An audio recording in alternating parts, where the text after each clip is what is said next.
Muito bom dia, sexta-feira, 20 de dezembro de 2019, está começando o Bom Dia Produtor e está na tela a imagem da tua oferta de negócios nesta sexta-feira. Hoje, no domingo, né, a partir das 2 horas da tarde, não, hoje eu estou me bananando tudo aqui, domingo, a partir das 2 horas da tarde, pelo canal do Boi, você vai poder acompanhar aqui o leilão virtual Gado de Corte da Capitaliza Leilões, que vai ofertar animais para cria, recria e engorda aqui de Mato Grosso do Sul. Então não é hoje, é no domingo, a partir das 2 horas da tarde, aqui pelo canal do Boi. Mais uma grande oportunidade de negócio que a gente destaca para você, reta final do ano. Nada melhor do que começar, né? Terminar o ano com o pé direito e começar também 2020 já fazendo bons negócios em prol do seu negócio. Então fique sempre ligado aqui na nossa programação, porque aqui a gente não vem de mãos abanando, não. Tem sempre uma grande oportunidade para você, um grande negócio aguardando você aqui na programação do Sistema Brasileiro do Agronegócio. E aí, como é que foi sua quinta-feira? Show de bola? Beleza? Já está naquele ritmo já de Natal, preparando a ceia, recebendo os parentes, aquela tumulto toda, aquela coisa? É gostoso, fala a verdade. Você na fazenda aí, né, preparando tudo para receber os filhos, netos, aquela coisa. Ei, mas é bom demais da conta, fala a verdade. E a gente segue por aqui, né? Carcando o couro aqui, levando as informações para você. Enquanto o ano não termina, você está sempre ligado aqui para ficar muito bem informado. Você já sabe, a gente está começando agora e segue até as 8h30 da manhã aqui em mais uma edição do Bom Dia Produtor. Bom, no programa de hoje nós vamos falar sobre como a reforma tributária pode afetar os produtores rurais. E você vai saber também como fechou o mercado do boi gordo ontem. E claro, tem oportunidade de negócio e tem muito mais para você. Fique com a gente, Bom Dia Produtor, está no ar.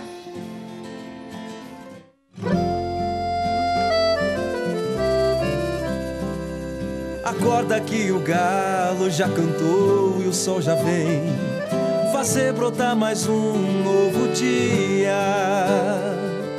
Lenha no fogão, café pra esquentar e a bicharada no quintal. Horta pra molhar, tira leite no curral. Arreia o cavalo, tem gado pra campear.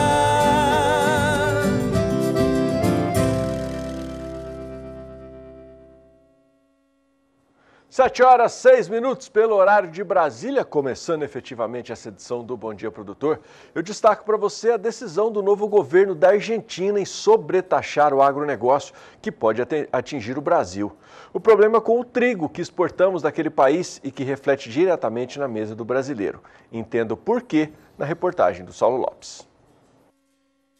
O agronegócio brasileiro teve um desempenho bom em 2019. O valor bruto da produção chegou a 609 bilhões de reais, um crescimento de 1,7%. Estimativas do Ministério da Agricultura. Carnes, soja lideraram as exportações no agro em 2019. Mas as recentes decisões na Argentina começaram a preocupar o setor. A sobretaxa nas exportações agrícolas dos produtos de lá podem encarecer o trigo que o Brasil consome.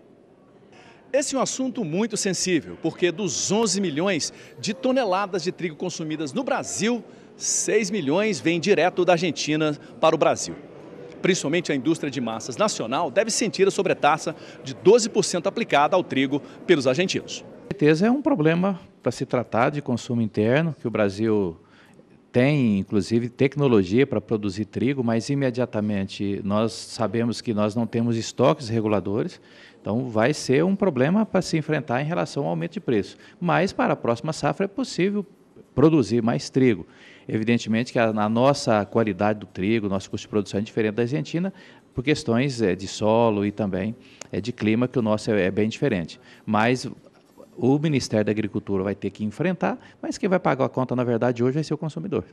A ministra da Agricultura, Tereza Cristina, não acredita que esses números vão persistir, porque o mercado brasileiro é rentável para os argentinos. Mas assim, o Brasil, vamos dizer, a Argentina, como nós somos o bloco do Mercosul, esse trigo entra no Brasil sem taxas, né? Agora, o Brasil pode, se isso ficar inviável, se esse valor subir muito, nós temos outras alternativas de trazer de outros lugares. Mas eu tenho certeza que, pela proximidade, pela logística, nós temos aí que acompanhar isso E eu acho que a Argentina não pode perder o mercado do Brasil de 6 milhões de toneladas, que é importantíssimo para ela, tão importante para ela quanto para nós, né? E a gente espera que o pão não suba de preço. Nós estamos acompanhando isso bem de perto.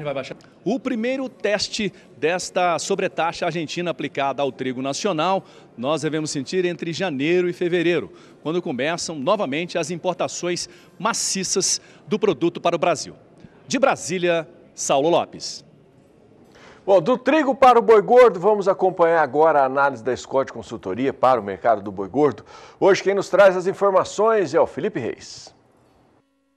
E hoje, no fechamento do mercado do boi gordo da quinta-feira, 19 de dezembro de 2019, foram registradas algumas desvalorizações, mas a intensidade e a quantidade de regiões que apresentaram quedas de preços vem diminuindo ao longo dos dias, né? Com a proximidade das festas de fim de ano e a menor quantidade de pecuaristas no mercado negociando, tudo isso tem colaborado com a menor movimentação no mercado do boi gordo. E, por outro lado, também as indústrias parte das indústrias estão com as escalas prontas para atender essa demanda de fim de ano. Então, que colabora com uma menor movimentação, já que não há necessidade nem de compradores nem de vendedores em fazer negócios nessa reta final de ano. Para os próximos dias, a expectativa é de que o mercado siga caminhando com preços de lado na maioria das regiões. Bom, a cotação sai com mais estabilidade, mas e os números? Vamos saber deles agora, vamos continuar falando aí de cotação do boi gordo, ainda com números apurados pela Scott Consultoria e lembrando sempre que são preços para uma boiada comum à vista e livre de fundo rural. Vamos lá, começando pela região sudeste, que já começa aí com um cenário de queda, destacando para você Minas Gerais, São Paulo, Rio de Janeiro e Espírito Santo. Na região sudeste nós tivemos queda de R$ 4,00 no sul de Minas Gerais. Vamos para a região sul agora, que teve aí sim cenário de alta de 5 centavos no quilo pago em Pelotas e oeste do Rio Grande do Sul. Na primeira tela do Centro-Oeste, que destaca Goiás e Mato Grosso do Sul, o clima foi de estabilidade em relação ao último fechamento, não houve alterações de preço. Já tivemos em relação à segunda tela aí do Centro-Oeste no estado de Mato Grosso, aí sim nós tivemos movimentação. Quedas de R$ 2,00 em Cuiabá e também queda de R$ 2,00 no sudeste do Mato Grosso, além de queda de R$ 3,00 no sudoeste do estado. Nordeste agora, Nordeste com clima de alta de R$ 2,00 no oeste da Bahia e alta de R$ 1,50 no sul, queda de R$ 1,00 no Maranhão. Na região norte, encerrando o nosso giro, alta de R$ 2,50 em Redenção no Pará e queda de R$ 1,00 no norte do Tocantins. Bom, e a nossa equipe em Mato Grosso acompanhou a desossa da raça bovina asturiana de Los Valles em uma planta frigorífica. Você já ouviu falar sobre essa raça? Pois é, Valdir Pacheco vai trazer mais informações para a gente. Acompanhe aí. É de Astúrias, na região noroeste da Espanha, que vem a genética da raça bovina asturiana de Los Valles. Toda a genética utilizada no programa tem a sua importação autorizada pelos governos brasileiro e espanhol. A partir de então, o material é distribuído para os produtores do programa, que são os grandes responsáveis por transformar a genética recebida em um alimento exclusivo para a mesa dos consumidores. Atualmente, são 16 produtores de Mato Grosso inseminando 40 mil vacas em uma área total de 196 mil hectares. Sendo 70% dessa área de vegetação nativa intacta, além de mais de 1.241 quilômetros de rios preservados. Essas propriedades empregam mais de 200 trabalhadores rurais. Em Sinop, em Mato Grosso, acompanhamos a desossa da raça bovina asturiana de Los Valles para uma rede varejista em São Paulo. Esse animal foi abatido na unidade de Matupá e foram um total de 22 cabeças. E foi transferido para a unidade de Sinop para poder desossar. Então foram 44 traseiro, 44 dianteiro e 44 costelas. As pesquisas comprovam que a carne da raça asturianas de Los Valles apresenta 50% menos gorduras saturadas, 65% menos gorduras totais e 15% menos calorias, além dos altos índices de ômega 9. 70% da capacidade de produção da planta frigorífica é de outras raças bovinas para o mercado de exportação. Então a unidade de Sinop recebemos aí em torno de 5 carretas dias. A gente desossa em torno de 2.000 peças, equivale a 500 cabeças dias. Isso em produto final, embalado, é que dá em torno de 80, 90 toneladas produzidas. Hoje produzimos aí exportação em torno de 70%. Mercado que a gente produz aqui, Egito, Singapura, Hong Kong. Isso aqui são os mercados mais fortes hoje aqui da unidade de Sinop. A Márcia é supervisora da garantia de qualidade dentro da planta. Então temos os monitores que vêm garantindo a higienização do setor para iniciar a produção. Após isso, ele vai verificar todo o setor temperatura, então liberando assim o setor para iniciar. Depois disso, vamos avaliar as carcaças.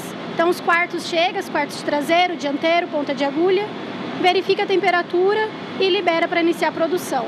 Toda a produção é controlada através das nossas fichas técnicas, então nossas fichas de especificação free-alto na linha, para assim toda a equipe saber qual que é o nosso padrão. O melhoramento genético nos últimos anos tem melhorado o rendimento de carcaça. A gente vê a evolução de rendimento tanto de cortes como rendimento do animal, carcaça, né? Que antigamente era baixo, boi em torno de 50%, 52%, hoje você vê boi em torno de 57%, 58% do peso vivo virando carcaça, virando carne. Então esse melhoramento genético ele influencia muito nessa questão, com certeza.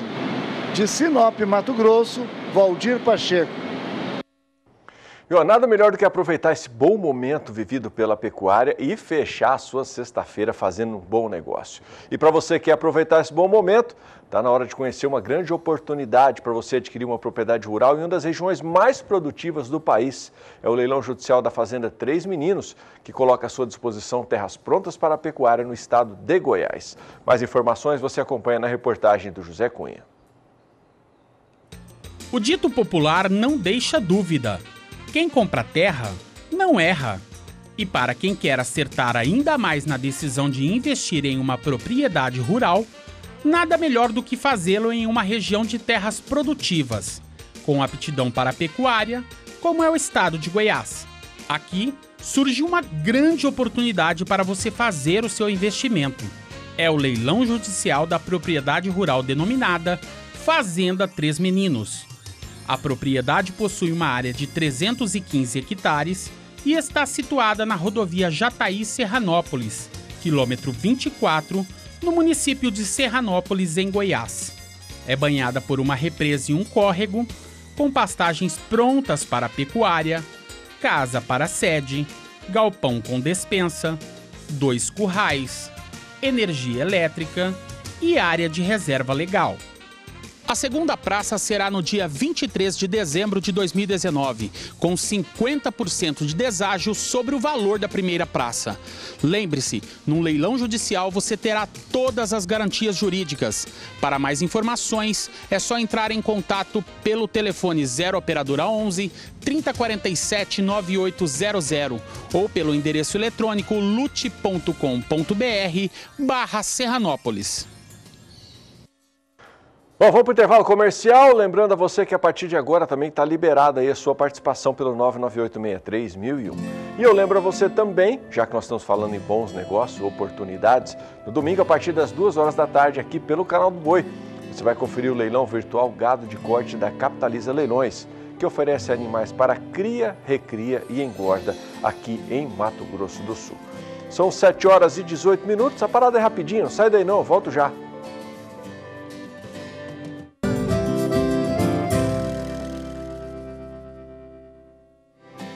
Estamos de volta e a discussão sobre reforma tributária no Brasil ganhou um impulso essa semana. Uma comissão mista de deputados, senadores e representantes do governo decidirá qual proposta de reforma tributária será encaminhada ao Congresso Nacional no ano que vem. A instalação dessa comissão mista de deputados e senadores foi resultado de uma reunião entre o presidente da Câmara dos Deputados, Rodrigo Maia, o presidente do Senado, Davi Alcolumbre, e o ministro da Economia, Paulo Guedes. O governo federal fará sugestões, mas não apresentará um projeto de reforma. E os dois projetos, um da Câmara e outro do Senado, serão unidos numa só proposta que deve ser divulgada em 90 dias. Sobre os projetos em estudos, a PEC 45 e a PEC 110, que já estão nas comissões do Congresso Nacional, Walter Puga Júnior conversou com o advogado e pecuarista Joaquim Ferraz. E Ferraz fez um alerta. Se aprovada a reforma como foi elaborada pelos políticos, haverá aumento de tributos para diferentes setores da economia, inclusive para os produtores rurais. Acompanhe a entrevista.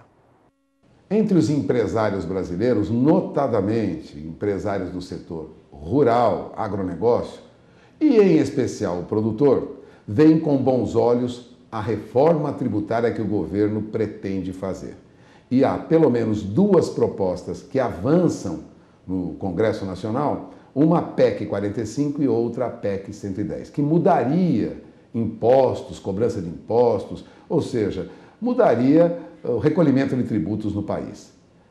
Eu tenho aqui ao meu lado o advogado Joaquim Ferraz, que estudou esse assunto e vem comentar sobre as propostas que estão em discussão hoje, as que mais se destacam.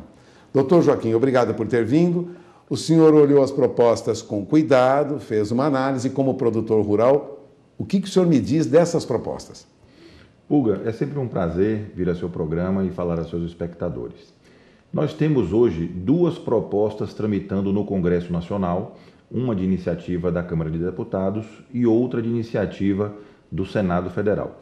São as PECs 45 e 110, como você bem colocou.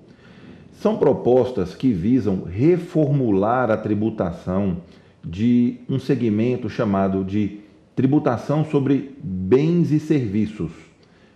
As duas propostas, elas são bem semelhantes. Elas criam um imposto único chamado de IBS, Imposto sobre Bens e Serviços, que tomam o lugar de 5 tributos atualmente existentes: o ISS, o ICMS, o PIS, a COFINS e o IPI. Ou seja, as duas propostas de reforma tributária, elas coincidem ao criar um imposto de bens e serviços em substituição a esses 5 tributos que existem atualmente. Ainda está por vir, ainda é esperado mais uma proposta da equipe econômica do governo, que está sendo discutida e foi prometida para ser enviada por iniciativa do presidente da República para ser apreciada no Congresso. Agora, analisando essas propostas, o que preocupa o empresário brasileiro, na sua opinião? Puga, as propostas que já estão em tramitação, que já estão protocoladas, que o texto reformador já está divulgado, traz uma severa preocupação para diversos setores da economia. E eu vou exemplificar alguns. Profissionais liberais, empresas optantes pelo lucro presumido, instituições de ensino, instituições de saúde, produtores rurais, porque a implementação dessa reforma implicará automaticamente na elevação da carga tributária sobre esses bens e serviços. Porque, atualmente, quando o produtor rural, quando o profissional liberal, quando o empresário que está no lucro presumido, a instituição de saúde, como eu falei, calcula a carga tributária que ela está submetida sobre bens e serviços, ela é inferior a 25%, que é a alíquota das duas propostas, da PEC 45 e da PEC 110, para o IBS. Ou seja, seria maior.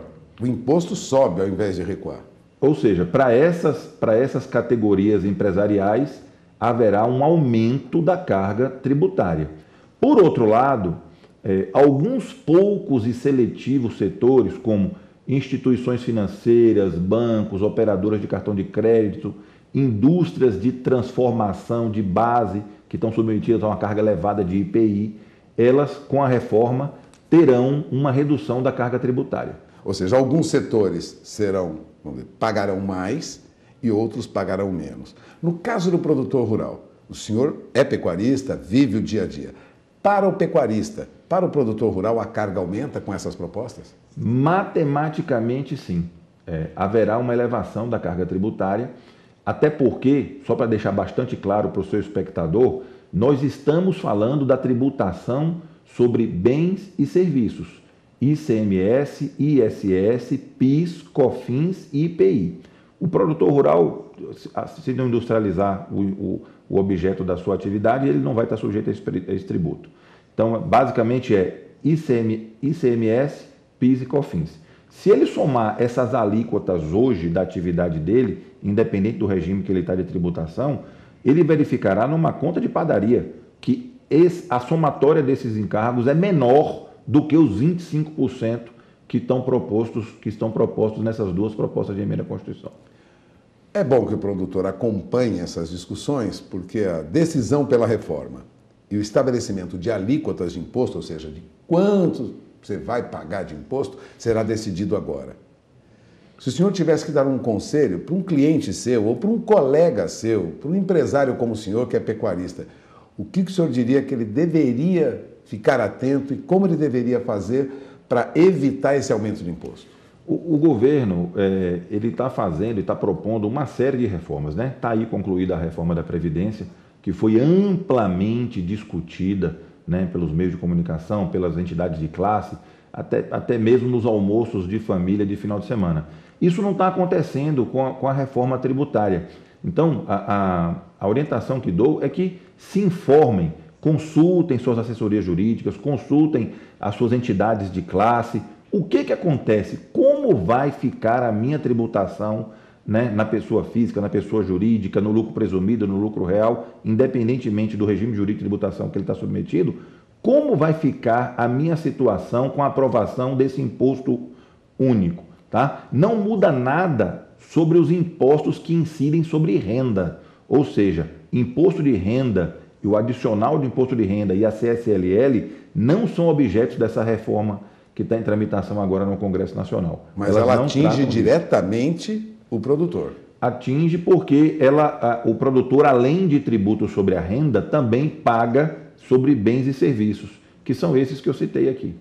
Bom, perspectiva então é esperar a discussão, acompanhar a discussão, ter informações. Caso contrário, a perspectiva a princípio é aumento do imposto que vai ser pago. Sem dúvida.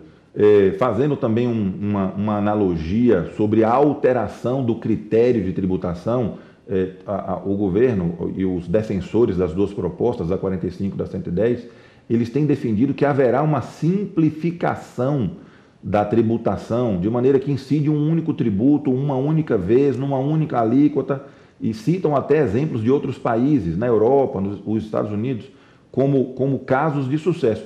E isso também não é uma verdade absoluta. Esse modelo de tributação monofásico, na alíquota única, apesar de parecer muito simples, ele fere alguns princípios de tributação que o mundo todo respeita, como, por exemplo, capacidade contributiva.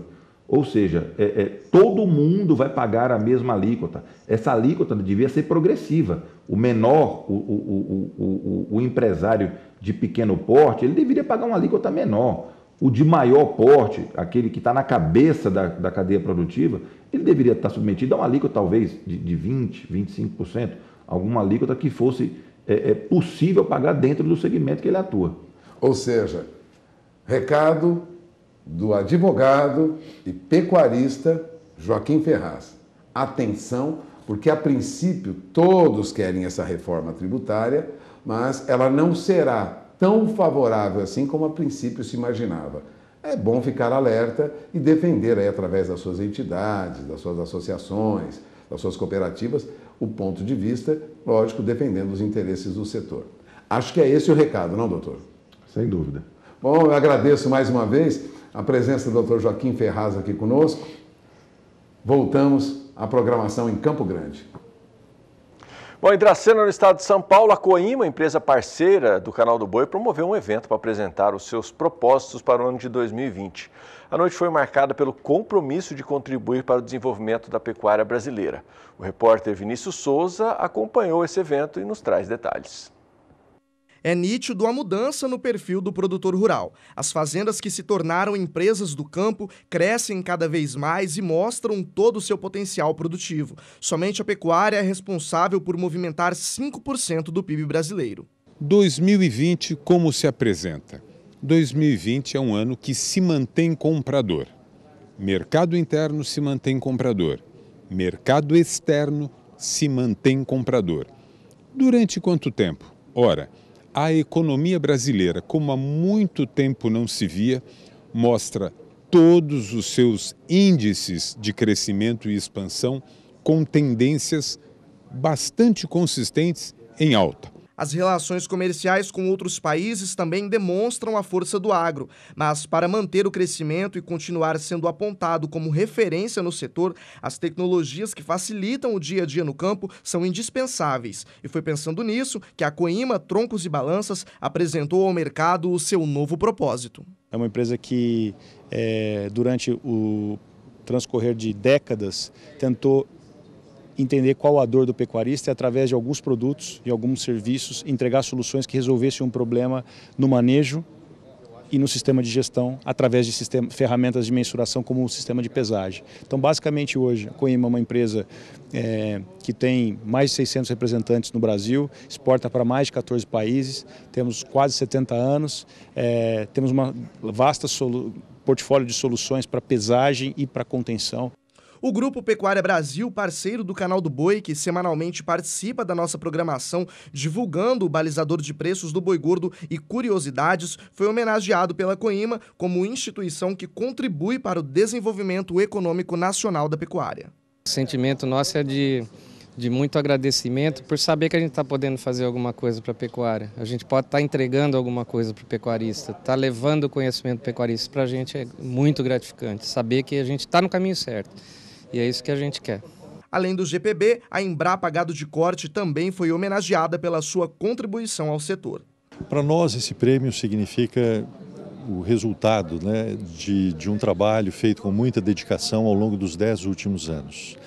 Nós estamos trabalhando com a Coima desde 2009 e desenvolvendo diferentes projetos, sendo o principal deles o desenvolvimento de uma balança de passagem, já lançada pela Coima com o nome comercial Balpes, que possibilita você acompanhar o ganho de peso dos animais com menor custo, com melhor bem-estar animal, de uma forma muito mais prática no dia a dia da fazenda. A inauguração de um totem com os propósitos e princípios da Coima arrancou aplausos de quem esteve presente. Traduzir em algumas palavras valores, princípios que a gente vem construindo durante décadas, de todas as décadas. Então, na verdade, o que a gente fez nada mais, nada menos foi que ter um cuidado, um apreço para escrever cada uma dessas palavras e, a partir de agora, sacramentar essa visão que a Coima já vem fazendo e colocar bastante foco naquilo que a gente precisa aprender, naquilo que a gente precisa melhorar, naquilo que a gente precisa experimentar. O encerramento da noite ficou por conta de Antônio Chacre, com uma palestra dinâmica sobre os fatores decisivos ao sucesso da fazenda, atitudes que ampliam o lucro da pecuária. E tudo isso começa com uma meta.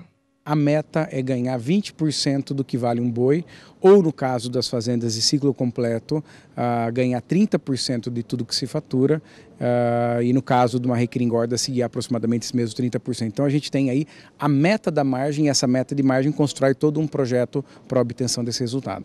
De Dracena, interior paulista, Vinícius Souza.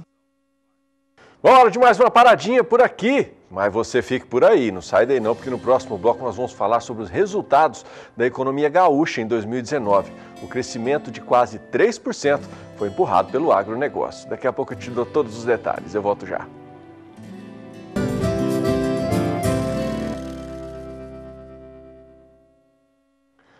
Sete horas e 39 minutos, estamos de volta. Otimismo no campo. A Federação da Agricultura do Rio Grande do Sul divulgou nesse mês os resultados da economia gaúcha. O Produto Interno Bruto cresceu 2,7% no acumulado até setembro de 2019, bem acima do nacional, que aumentou 1%. O resultado do bom desempenho do setor agropecuário, especialmente no segundo trimestre, foi influenciado pela safra de soja e a valorização das carnes. Acompanhe mais informações na reportagem da Annelise Nicolodi. A Federação da Agricultura do Rio Grande do Sul apresentou um relatório econômico com os principais acontecimentos de 2019, chamando atenção para alguns pontos do setor do agronegócio e também perspectivas para 2020. Sem dúvida nenhuma, nós estamos vendo um momento de grandes oportunidades nesse país continental, que é o nosso Brasil. Estamos com uma postura absolutamente diferente perante os mercados.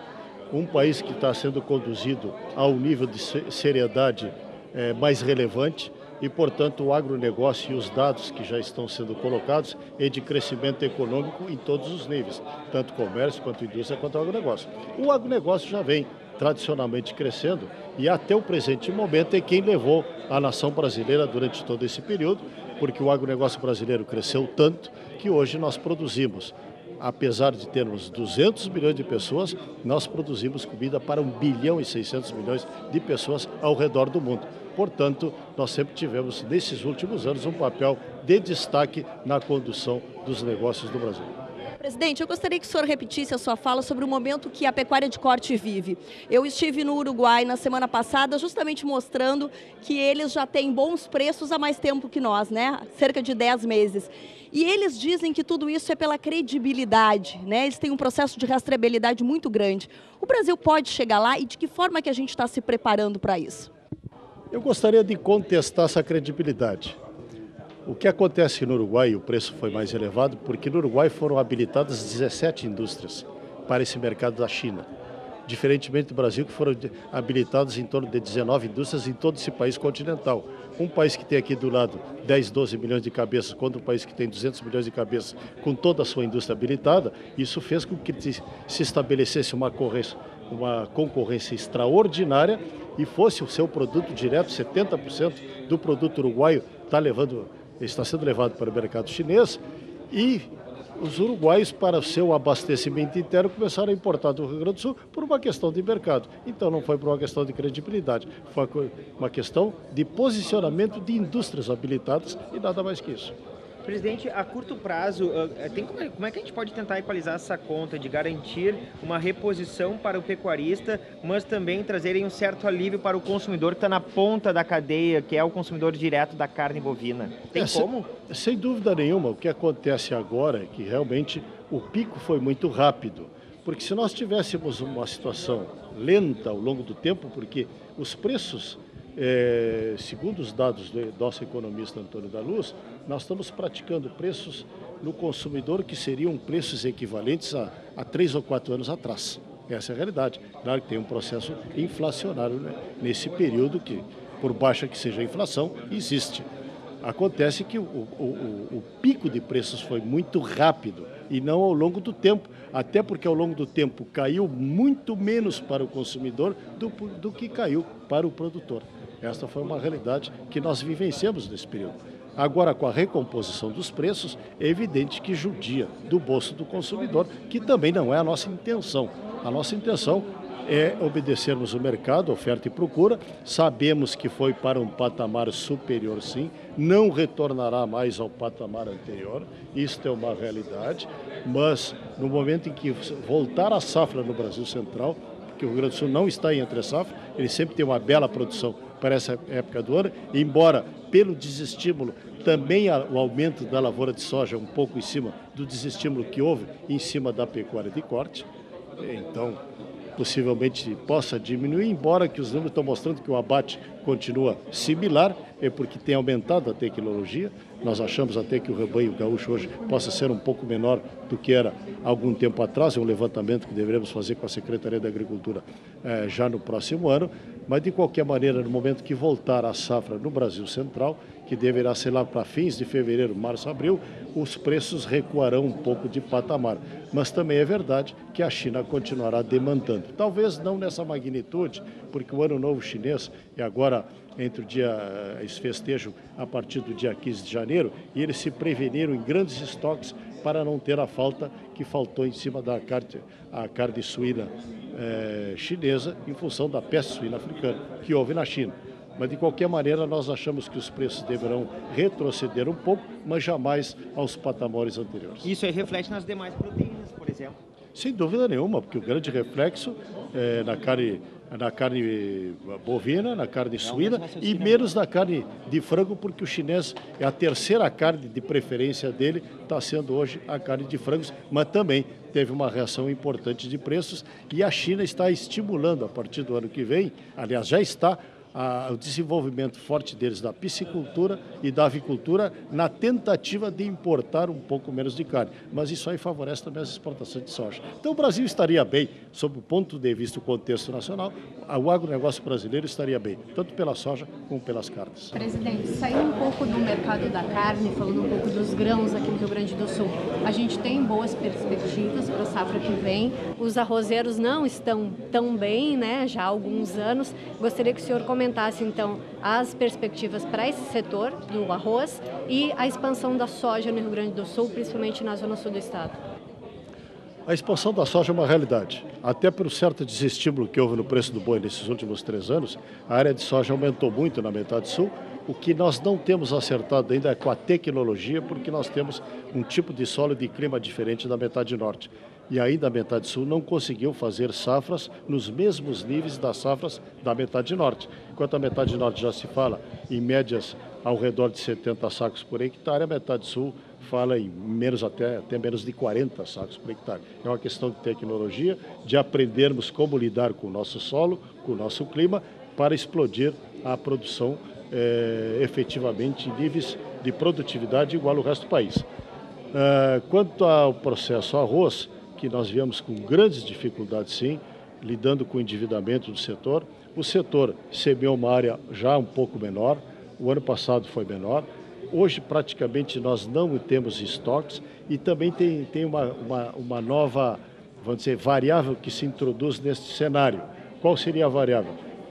Pelo aumento do custo da proteína, porque aumentaram as 3 carnes, via de regra também aumenta o consumo de arroz. Então nós estamos sem estoque de passagem.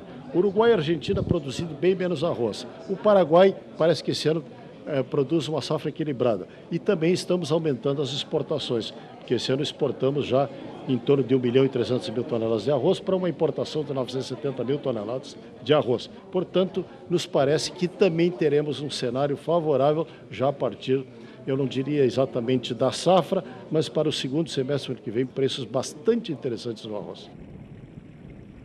Bom, tem um ditado que diz que todo bom sul-mato-grossense tem que plantar pelo menos 365 pés de mandioca, para ter mandioca na mesa o ano inteiro.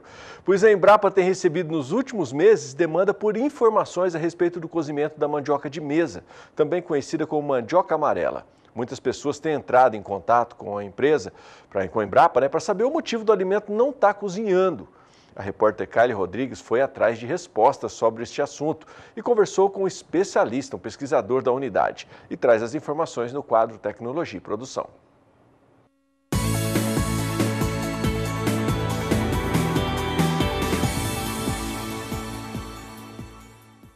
A mandioca é uma cultura rústica e adaptada às condições de cerrado.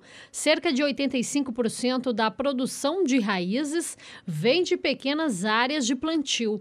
Apresenta alta produtividade das raízes. Mas por que nos últimos meses a conhecida mandioca amarela, a de mesa, não está cozinhando? Fisiologicamente, a mandioca nesse período ela para, né?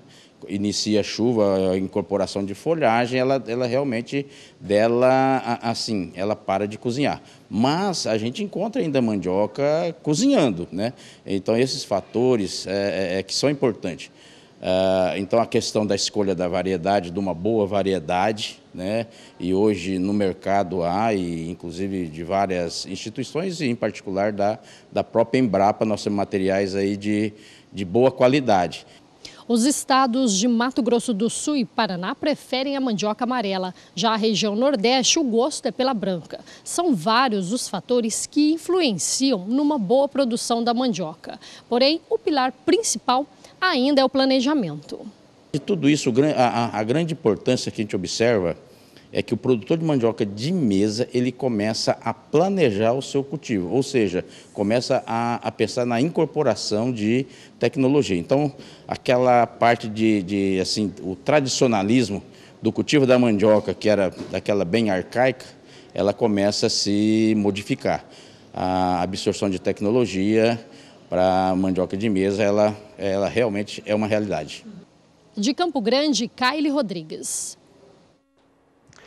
O Brickfeno é o primeiro volumoso do mercado que tem capim cozido com alta digestibilidade, compactação de até 6 vezes seu volume original, menor índice de umidade do mercado e pode ser armazenado por até 1 ano sem perder suas propriedades nutricionais. É utilizado por milhares de pecuaristas com resultado garantido e comprovado. Não perca tempo, acesse brickfeno.com.br ou ligue agora e saiba como podemos ajudar na dieta dos seus animais. 34 3281 4860 ou pelo WhatsApp que está aqui na sua tela. Brickfeno, o alimento certo para o seu rebanho.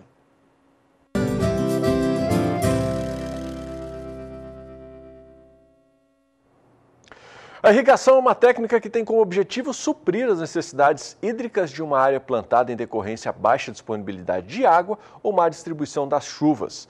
A escolha do sistema mais adequado para a sua propriedade deve considerar o tipo de solo, relevo, a disponibilidade de água, o clima, a cultura e o manejo de irrigação.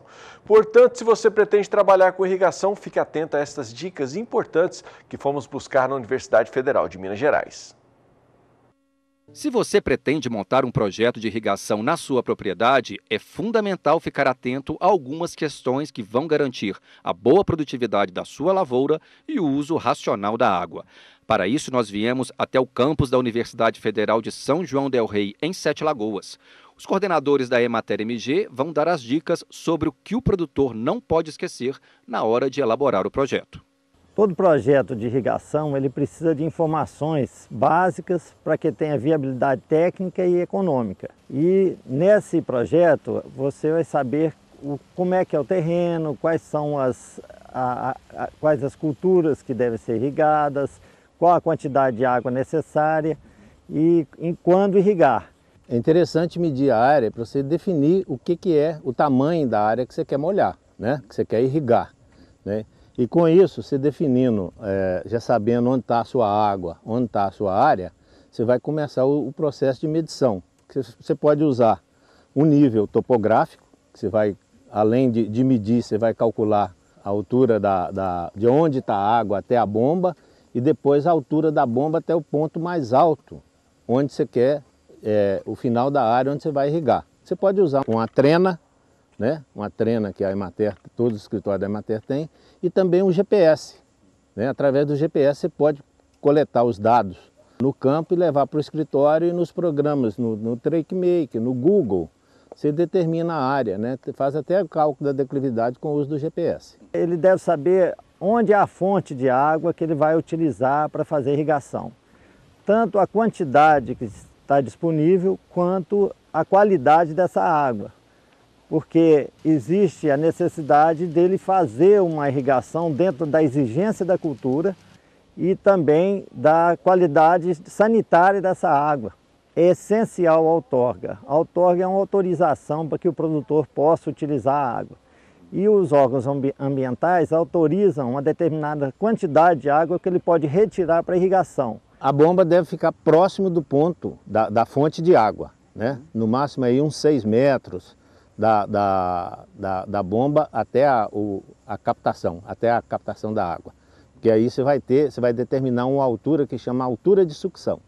E da bomba você calcula a outra altura que você vai determinar, né, a declividade do terreno, que é através dessas alturas que vão ser calculada a bomba e o motor que vai ser usado. Cada solo tem uma característica diferente de retenção de água. E isso é importante por quê? Porque quando ele for fazer irrigação, ele tem que repor a água que o solo perde, por evaporação, por transpiração das plantas, por infiltração. Então, o produtor, sabendo a quantidade de água que esse solo tem condição de reter, ele vai poder aplicar uma quantidade de água que ele vai conseguir disponibilizar para a planta. Isso aí, as análises de laboratório das amostras de solo que vão dizer para a gente quanto que é essa água disponível para a planta. A perda de água pelo solo é em função do clima. Um solo que ele sobre altas temperaturas, ele vai perder mais água que um solo em baixa temperatura. Isso chama evapotranspiração. Você também tem que medir a quantidade de chuvas na região, porque no seu projeto de irrigação, ocorrendo chuvas, vai reduzir a necessidade de irrigar. Então, para isso, a gente usa o pluviômetro. O pluviômetro é a medida da quantidade de água que cai por metro quadrado no terreno. Cada cultura tem uma exigência de água e cada fase da cultura essa exigência vai mudando. Então, uma planta, quando ela está recém-nascida, né, recém-germinada, ela tem baixa necessidade de água. As raízes são pequenas, ela não consegue absorver muita água. Então, pouca irrigação atende à necessidade dela. Enquanto que uma cultura em desenvolvimento e até no momento da floração, a exigência dela vai aumentando muito. A Emater, ela possui técnicos capacitados para fazer passar essas informações ao produtor e também de ajudar na coleta dessas informações no campo. Não existe um sistema melhor ou mais perfeito. Existe aquele sistema para aquela condição que ele está, para a sua propriedade, se o seu sistema vai ser automatizado, para a cultura que você estiver utilizando. Em algumas regiões semiáridas, climas mais quentes e mais áridos, a irrigação realmente é o diferencial, não se produz sem irrigação. O sistema de aspersão convencional é um sistema então que ele assemelha a uma chuva, ele imita uma chuva. Então ele asperge água sobre as copas da cultura. Então o ideal é que ele esteja exatamente nessa situação, acima da copa da cultura, como está sendo mostrado. Esse sistema, ele molha, a característica dele é molhar toda a água, a área, molha 100% da área. Vantagem desse sistema, se ele puder ter as laterais móveis, então é um sistema que fica mais barato. Se tiver as laterais todas fixas, encarece um pouco o projeto. Outra vantagem, como ele tem emissores bocais com diâmetros maiores, então a qualidade da água não interfere tanto no entupimento, então ele tem menos risco de entupimento, né? Porém, é um sistema que requer uma pressão, em função da vazão que ele tem, da pressão que ele é utilizado, uma bomba que forneça uma pressão maior. As culturas ideais para o sistema de aspersão convencional seriam culturas com espaçamentos menores, que são mais próximas uma da outra. Por exemplo, o milho, a soja, o feijão, culturas que têm um espaçamento bem curto, são mais aglutinadas, porque como eu molho toda a área, eu não posso molhar onde não tem cultura. Olericulturas também é usado, mas tem algumas que têm uma especificidade de não molhar as folhas, então não seria adequado. O sistema de pivô central faz parte dos métodos de aspersão. Da mesma forma que a aspersão convencional, ele faz uma simulação da chuva. Então ele faz uma aspersão sobre a cultura, sobre a copa da cultura. É um sistema que tem uma lateral, como se fosse uma aspersão convencional, porém ela gira em torno de um pivô. Uma grande vantagem do pivô central é a possibilidade de automação do pivô. Eu posso trabalhar com eles em diferentes lâminas, diferentes velocidades, aplicando diferentes lâminas, em cada parcelamento de pizza, como se fosse uma pizza na minha área redonda. Um sistema para toda a estrutura deles é mais caro, porque eu não tenho uma divisão, por exemplo, na aspersão que eu mudo linhas, não tem, então, e ele tem que percorrer toda a área. Então, o sistema caro, um sistema todo mecanizado, com sistema de rodas, sistema de eixos e uma bomba para fazer toda essa linha de irrigação funcionando, uma bomba com a potência maior. Então, nós estamos mostrando um método de irrigação localizada e dentro desse método o sistema de gotejamento. Então, o gotejamento, se vocês observarem, a primeira característica dele é a redução da área molhada. Isso traz uma vantagem muito grande em relação ao volume de água aplicada. A lâmina é a mesma, porém, como eu não molho toda a área, o volume de água aplicada. Então, é um dos métodos conhecidos como tecnologia poupadora de água. É para irrigar culturas que estão bem espaçadas, sem a necessidade de eu ficar irrigando área onde não tem cultura. Culturas em árvore, frutíferas principalmente, né? Olericulturas que não podem molhar as folhas, por exemplo, tomate, o pimentão, que tem a questão de fungos, então é interessante que eu molhe só o sistema radicular. Vantagem, não vai nascer plantas daninhas, reduz a incidência de plantas daninhas, reduz mão de obra, reduz a aplicação de herbicidas e, além disso, uma das grandes vantagens do sistema localizado é, além da aplicação da água, eu poder aplicar junto com a água os fertilizantes. É uma tecnologia que nós chamamos de fertirrigação. A microaspersão faz parte do método de irrigação localizada. Tá? A diferença dele em relação ao gotejamento é que ele faz uma irrigação de uma área maior, menor do que a aspersão convencional, mas maior do que o gotejo. Então ele molha toda a área no entorno da copa da cultura, é onde está concentrado o sistema radicular. Então ele tem a vantagem de não molhar entre as linhas, que são bem espaçadas, né, concentrando a água próximo da copa. E da mesma forma que o gotejo, ele tem uma vantagem muito grande que eu posso também fazer a fertirrigação junto com a água, né? Então, em termos de volume de água, ele também é um poupador de água, economiza água por não molhar nas entrelinhas onde não tem influência da cultura. As culturas mais indicadas para esse sistema de irrigação são culturas mais espaçadas, a exemplo de mangueiras, abacates, citros, são essas culturas bem espaçadas entre plantas e entre linhas. O confinamento de gado vem sendo utilizado cada vez mais e hoje representa uma alternativa extremamente viável para o produtor. Mas para se ter sucesso no confinamento, a dieta é muito importante. E o Moisés, consultor técnico da Facholi, é quem nos traz informações importantes sobre este assunto. Acompanhe.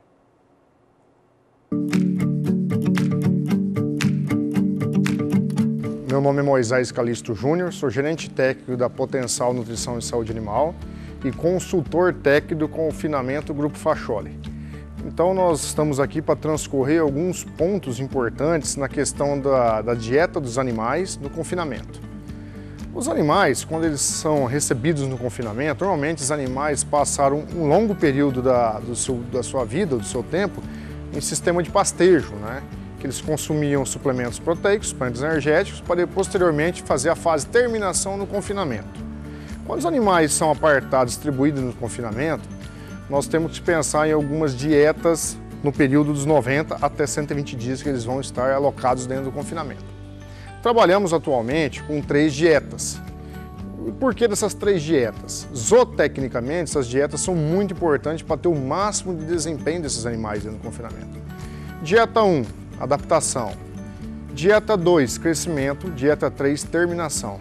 A dieta adaptação é uma dieta que tem uma quantidade de fibra maior na dieta, aproximadamente 19% de fibra fisicamente efetiva, uma dieta com maior concentração proteica, aproximadamente 16% de proteína. A dieta de crescimento, 15% de proteína, aproximadamente 15 a 16% de fibra fisicamente efetiva no rumen. E, posteriormente, a dieta de terminação. A dieta de terminação é uma dieta bastante densa, bastante energética, bastante calorosa que a gente fala. É uma dieta que tem aproximadamente 85 a 90% de concentrado e 10 a 15% de volumoso.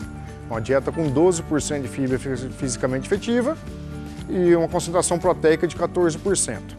Nas 3 dietas, nós temos que pensar muito também na mineralização dos animais, que entra via núcleo, e nos aditivos também nessa situação. Por que dos aditivos?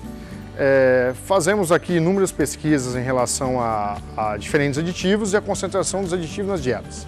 Atualmente estamos trabalhando aqui com a monenzina, que é um ionóforo, e a virginiamicina, que é um não ionóforo, mas os dois são aditivos associativos antimicrobianos. O aditivo nos garante, no período de 90 a 120 dias dos animais no coxo, o quê? Não ocorrência de acidose nos animais, um consumo bastante satisfatório, uma melhoria na conversão alimentar e uma eficiência do animal aqui. Esse produto, esse núcleo nosso é o Confibif MV, que é o que nós trabalhamos atualmente hoje no confinamento. Outro aspecto bastante importante no manejo do confinamento é o que? Mistura da dieta.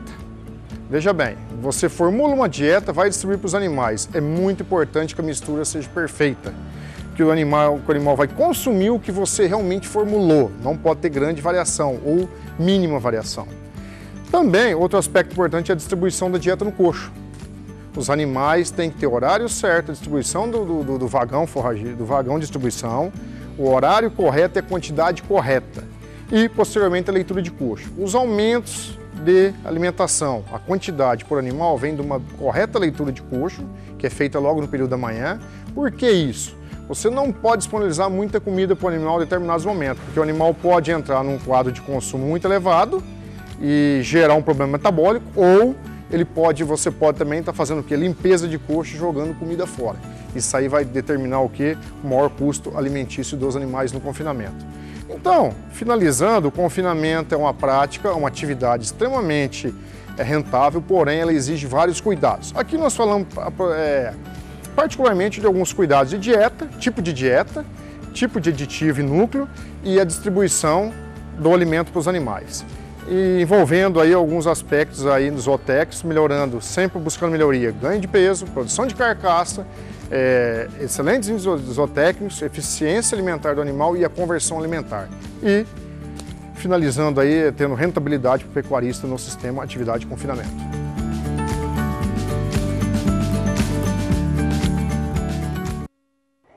Bom, já que o assunto é nutrição para os animais, você viu a importância de uma boa nutrição. Eu vou te mostrar agora como é produzir a ração do gado na própria fazenda. Quem tem tecnologia para te atender nesse quesito é a mini fábrica de ração da CSJ. Acompanhe aí. Já pensou em produzir sua própria ração para o gado de corte na sua propriedade e economizar tempo e dinheiro? E tudo isso de forma compacta e rápida? Com a mini fábrica CSJ de 1.000 quilos, você pode reduzir em média até 35% nos custos de produção. A mini fábrica de ração da CSJ ainda conta com acessórios. Essa balança digital facilita a pesagem e você acompanha quanto está sendo colocado nas embalagens. Faça a conta, é simples. Se você trabalhar 5 dias por semana durante 2 horas, a mini fábrica CSJ de 1.000 quilos vai produzir 10 toneladas por semana. Se for 3 horas, 15 toneladas e assim por diante. Ajuste a produção de acordo com a sua necessidade. Melhora a qualidade e agilidade, uma boa opção para quem trabalha com gado de corte. Mini fábrica CSJ de 1.000 quilos te ajuda a reduzir custos e ganhar tempo para pensar no que realmente importa: o seu gado de corte. Hora de mais uma paradinha por aqui. Hora de lembrar você também que estamos ao vivo aqui pela TV, estamos ao vivo também pelo nosso portal sba1.com, estamos ao vivo pelo aplicativo SBA Play e também pela página do Canal do Boi no Facebook.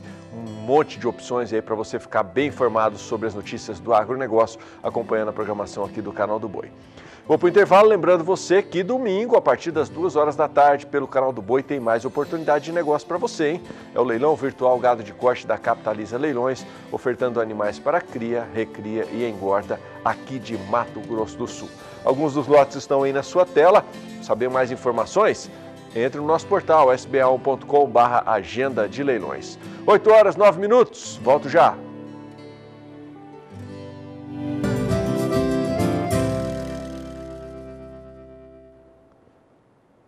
8 horas 12 minutos, estou de volta e destaco para você que parceria é muito importante em todos os setores. E no agronegócio não é diferente. Nós vamos conhecer agora um pouco da parceria entre a Agropecuária CFM, a Central Leilões e o Canal do Boi. E quem vai contar essa história de sucesso para a gente é a Rosa Cabral. O reconhecimento do empresário rural em ter no portfólio comercial a parceria de 2 décadas. Um orgulho muito grande, né? Você ser parceiro da empresa que revolucionou o sistema de leilões no Brasil. Se hoje nós temos leilões vendendo 400, 500, 600 mil touros, todos eles, sem dúvida nenhuma, se espelharam no mega leilão da CFM. A indústria que classifica a qualidade. 95% das fêmeas jovens pegando a classificação boa, né, o sinal verde, os machos também muito bem, apesar de serem machos inteiros, mas eles são muito jovens e acabados com a gordura adequada. A busca pela padronização. Para produzir boi, claro que a gente precisava de uma produção de bezerro bom e uma produção homogênea, né? A gente precisava ter bezerro de qualidade todos os anos. O resumo traduz a trajetória da agropecuária CFM, iniciada nos anos de 1908 pelo grupo inglês Veste. Com o frigorífico próprio, o extinto Anglo produzia os animais para abastecer as plantas. A página virou, ouviu a especulação do mercado e se adaptou à pecuária focada para ganhos econômicos. E surgiu esse mercado da venda de touro pela CFM. Então a CFM deixou de ser uma grande compradora e passou a ser uma grande vendedora de touros no Brasil. A gente tinha um dilema que era buscar atender os clientes de uma forma igualitária, né? Que todo mundo chegasse à fazenda e tivesse o mesmo direito. E é natural que um cliente A ou B quisesse chegar antes, escolher os touros antes. Em função disso, a CFM criou o Mega Leilão CFM, né? Então, lá em 99, a CFM criou um leilão onde ela colocava os melhores animais de cada safra para serem leiloados e assim todo mundo tinha a mesma oportunidade de ver aquilo que a gente tinha de melhor em cada safra. Em um dia de campo, a compilação dessa história e os resultados Apresentados nas palestras, na Fazenda Lajeado, em Dois Irmãos do Buriti, em Mato Grosso do Sul, ali pela beira do Pantanal. Existe uma curiosidade desse pecuarista profissional de conhecer qual é o ambiente de produção da CFM. Porque nós insistimos muito para o mercado, é uma coisa que nós frisamos muito, de que nós selecionamos nas mesmas condições que os nossos clientes, ou seja, extensivo a pasto. Essa é a condição de seleção, essa é a pressão de seleção que esses animais estão recebendo, exatamente para identificar os animais que vão se adaptar às condições do cliente. E ao alcance dos olhos, o rebanho, vacas e novilhas prenhas e os futuros tourinhos. No quesito precocidade, por exemplo, a exigência com a fêmea era emprenhar aos 18 meses. Isso foi arrochando. O calendário passou para 14 meses. Facilidade para o manejo, que se ajusta no mesmo período da estação de monta das vacas. E se não emprenhar até os 24 meses... É a última chance. Elas saem do rebanho, não é o caso dessas. Estão todas cheias aos 24 meses, ou seja, a peneira da seleção. E assim, ó, essa docilidade o tempo todo. A gente por aqui e tranquilamente no meio delas. Seleção. Pois é, desde os anos 80, a CFM começou a fazer a sua própria seleção. No rebanho são 30 mil cabeças, 12 mil matrizes. O índice CFM é composto da seguinte maneira: 20% da DEP de peso à desmama, musculosidade e perímetro escrotal, que entra como característica reprodutiva. 40% para ganho de peso da desmama ao sobriano e fecha o cronograma produtivo indicando os 30% melhores reprodutores de cada safra, que por sua vez recebem o Certificado Especial de Identificação e Produção, ou seja, o CEIP. Nós fazemos avaliação genética há 25 anos de características de crescimento, de reprodução e de carne, visando carne. Então a CFM, por selecionar os animais em condições de pastagem, até pelo menos a época que a gente colhe as informações, ela acaba entregando para o seu comprador até um pouco mais do que o cara prevê. Então ele compra uma característica e a gente entrega e isso se repete na casa do comprador.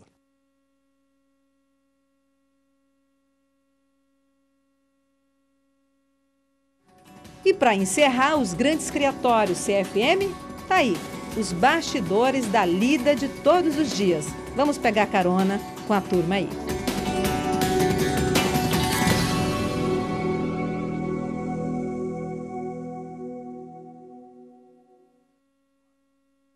Bom, em Pissarras, no Pará, o grupo Bopil usa a genética da Semex para aumentar a produtividade do rebanho. Acompanhe na reportagem.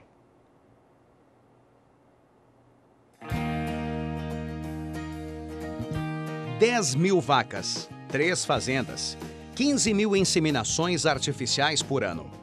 Esse é o atual cenário do grupo Bopil. E é na Fazenda Eldorado, no município de Pissarras, no Pará, que nossa equipe desembarca no dia de hoje.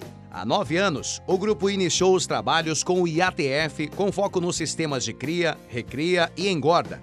E desde então, conta com todo o auxílio da equipe da Regional Semex Marabá. Logo no segundo ano, a gente já optou pela ressincronização, por alguns motivos que ela vem contribuir com esse quesito que a gente pensa, que é a redução da estação de monta e produzir o máximo de bezerros possíveis melhorados. Então, hoje a gente consegue chegar em torno de 70% por aí das prenheses na fazenda advindas de inseminação, ou seja, na primeira IATF ou na segunda, né?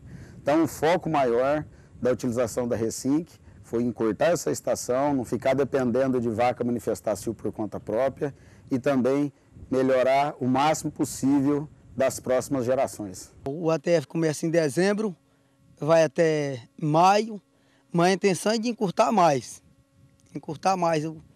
a aparição, né? Para controlar, para ficar melhor. Ao longo dos anos de parceria, a propriedade investe no melhoramento das matrizes e hoje também foca em muita precocidade sexual e maternal na raça Nelore e em altíssimos pesos a desmama e ao ano na raça Angus. Trabalho que é realizado com touro Semex e vem garantindo muito mais resultados no campo. Para nós no Nelore foi o Jobim, né? que está aí com um grande destaque e, por sinal, a gente está gostando muito dos bezerros, né? E no cruzamento a gente está com o Easy Decise, né? Que bezerrada está aí para desmamar e a gente está gostando muito. E o Dimenso também, é um touro que a gente tem admirado muito os bezerros dele. O ano passado foi o Mountain Top, né? Um touro que desmama bem pesado, né? E por sinal vai começar a sair boi agora dele, né? Com 22 meses, e eu acredito que a gente atinge uma média de peso aí de 580 quilos ele a pasto. Resultados que vêm crescendo ano após ano e que você também pode ter na sua propriedade. Ligue já para 47-3231-0400 e saiba como garantir genética Cemex para o seu rebanho.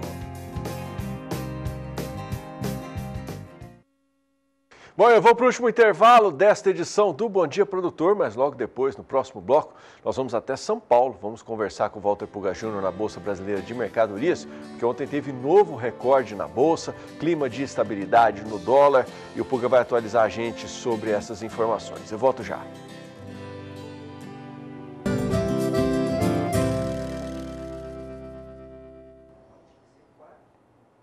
Bom, e a carne bovina brasileira passeia pelos portos do Oriente Médio antes de chegar ao Irã. Isso por causa do boicote dos Estados Unidos aos exportadores brasileiros. Vamos até São Paulo, vamos conversar com o jornalista Walter Puga Júnior lá na Bolsa Brasileira de Mercadorias, porque esse tipo de problema não é novidade para os frigoríficos brasileiros que exportam carnes para diferentes regiões do mundo. Não é mesmo, Puga? Bom dia. Bom dia a você, bom dia a todos. De fato, a carne brasileira passeia por diferentes portos para chegar no Irã. As sanções econômicas que foram impostas pelos Estados Unidos contra o Irã forçam os exportadores, prejudicam os exportadores brasileiros de carne bovina, porque eles precisam alterar a rota de entrega. Isso, lógico, aumenta custos. São criados aqueles pedágios, né? Muitos pedágios para a carne chegar ao Irã. Os frigoríficos brasileiros enviam agora boa parte da carne que foi vendida para o Irã através dos portos do Oriente Médio, né? Um exportador, inclusive, pediu para não ser identificado, mas disse aos jornalistas da agência Reuters que, devido a essa sensibilidade do tema, que é o boicote dos Estados Unidos ao Irã, as vendas diretas para o Irã foram interrompidas porque a empresa não conseguia receber o pagamento dos compradores da República Islâmica. Porque esse boicote, ele envolve desde venda de petróleo até proibição, restrição a atividades financeiras. E os iranianos não têm como se articular para pagar a carne que compram do Brasil.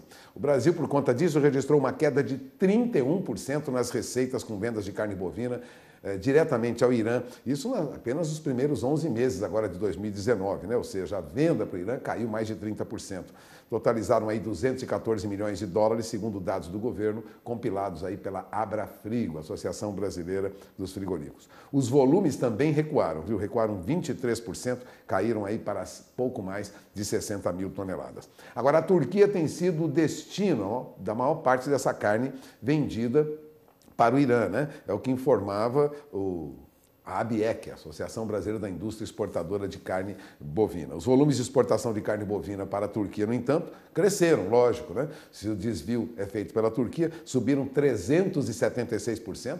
Nosso envio de carne para a Turquia, entre janeiro e novembro, subiu aí para mais de 26.100 toneladas, segundo a apresentação divulgada pela ABEC na semana passada. Em termos de receita, as vendas para a Turquia somaram aí mais de 93 milhões e meio de dólares no período, também uma alta, hein?